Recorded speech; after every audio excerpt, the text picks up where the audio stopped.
वरिष्ठ संवाददाता योगेश शर्मा की रिपोर्ट। दरअसल गांधी परिवार का विधायकों से संवाद हुआ है। राजस्थान के कांग्रेस विधायकों से अब आला कमान मिलेगा। 15 मई को प्रस्तावित है उदयपुर में मिलने का कार्यक्रम। सोनिया गांधी और राहुल गांधी मिलेंगे विधायकों से, यानी कि दिग्गज अपने तमाम कांग्रेस नेताओं से मिलेंगे, कांग्रेस विधायकों से मिलेंगे, कांग्रेस कार्यकर्ताओं से मिलेंगे। सोनिया गांधी और राहुल गांधी विधायकों से मिलेंगे। राजस्थान के जितने कांग्रेस विधायक हैं उनके साथ संवाद कार्यक्रम है। इस दौरान विधायकों का भोज का कार्यक्रम भी प्रस्तावित है। प्रमुख कांग्रेस के विधायकों से बातचीत भी हो सकती है और वो अलग अलग बातचीत भी हो सकती है। राजस्थान की राजनीति पर आलाकमान फीडबैक लेगा विधायकों से। कांग्रेस का समर्थन दे रहे निर्दलीय विधायकों से भी बातचीत हो सकती है और ये अपने आप में एक खास बात है। चिंतन शिविर के दौरान ये कार्यक्रम तय माना जा रहा है, तो बेहद खास ये कार्यक्रम रहेगा। और वरिष्ठ संवाददाता योगेश शर्मा की रिपोर्ट है, जिसके जरिए हम आप तक की जानकारी पहुंचा रहे हैं कि 15 मई को प्रस्तावित है उदयपुर में मिलने का कार्यक्रम। सोनिया गांधी और राहुल गांधी विधायकों से मिलेंगे और इसमें यह है कि जितने निर्दलीय विधायक हैं उनसे भी बातचीत की जा सकती है। ज्यादा जानकारी के साथ हमारे वरिष्ठ पत्रकार ब्यूरो चीफ योगेश शर्मा जुड़ गए हैं, उनका रुख करते हैं।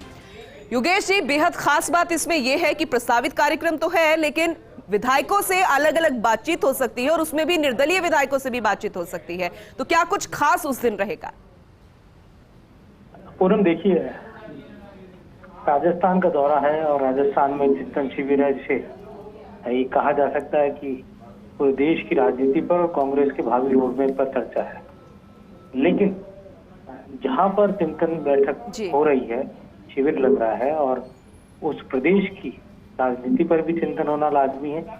राजस्थान की कांग्रेस विधायकों से संवाद का कार्यक्रम प्रस्तावित बताया जा रहा है। 15 तारीख को ये पूरा कार्यक्रम की बात की जा रही है और संवाद का अर्थ है कि इंटरेक्शन होगा, बातचीत की जाएगी विधायकों से, राज्य के ज्वलंत मुद्दों पर बात होगी, राज्य के अंदर कांग्रेस की स्थिति पर भी बात होगी और साथ ही किस तरह से कांग्रेस पार्टी को मजबूती के साथ, एकता के साथ आगे बढ़ना है, इस पर भी बात होगी। क्योंकि बीते कुछ दिनों में आपने और हमने दोनों ने देखा है कि कांग्रेस के अंदर इनर डिफरेंसेस राजस्थान की कांग्रेस में बनते हैं और इनर डिफरेंसेस अगर अगले चुनाव तक ऐसे ही चलते रहे तो इससे पार्टी को नुकसान हो सकता है।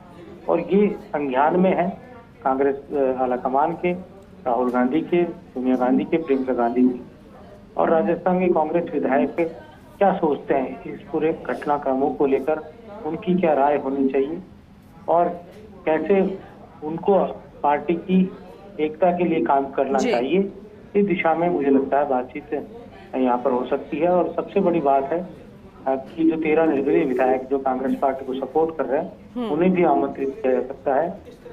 और आमंत्रित करने का मकसद साफ सा है कि कांग्रेस के साथ वो खड़े हैं और खड़े रहें। अगले राज्यसभा का चुनाव जो है वो भी कांग्रेस के लिए जीतना बहुत जरूरी है। तो एक तरह से कहा जाए तो एकता का और जोश का मूल मंत्र जो दिया जाना है वो राज्यसभा चुनावों के परिप्रेक्ष्य में भी होगा।